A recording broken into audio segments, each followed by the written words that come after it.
Brilliance Audio presents the unabridged recording of Z2134 by Sean Platt and David Wright, performed by Dan John Miller. Chapter 1. Jonah Lovecraft. Outside the walls, the barrens. Jonah focused through the rifle scope, staring at the zombies swarming around the tunnel's exit. He had one bullet, with 4 undead blocking his only way out. Fuck, he whispered to himself. The Darwin Games announcer, Kirk Kirkman, sounded practically orgasmic from the speakers in the floating orb behind Jonah. Wow, Jonah's really in a tight spot here. Should he take his chances with just one bullet and a machete and make the mile-long trek back to the last exit? Tell us what you're thinking as the Darwin Games continue with Jonah Lovecraft, our second-to-last contestant. Jonah turned, glaring into the orb's main camera. "Keep it down," he whispered. "Are you trying to get me killed?"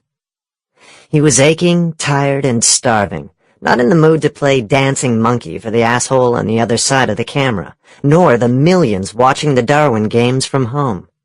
Jonah was still a half day from the mesa and the final battle. Whoever reaches the mesa first gets dibs on the best equipment from the bounty to use in the fight to the death. The first player to make it to the bounty usually wins. Going head-to-head against Bear, assuming Bear was the other Darwin contestant still alive, meant Jonah had to get there first. He would need every ounce of help he could get. Bear was a walking tank of a man. Bear was more than 400 pounds and 7 feet, an absolute beast, pouring a countless number of his life's hours into working the City 6 quarry for most of his 40 years breathing. He'd been imprisoned for robbery, stealing a loaf of bread no less, to feed his wife and child when their rations ran dry earlier than they'd scheduled. Though Jonah hadn't been a city watch officer when Bear was jailed, Bear knew of Jonah's former occupation.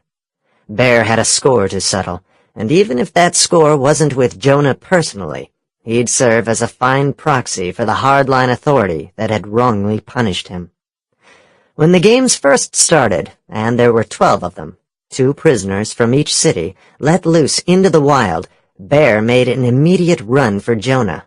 Fortunately, Jonah managed to slip away when someone else decided to take a whack at Bear. It would have been a decent strategy, hitting the strongest guy. Sample complete. Ready to continue?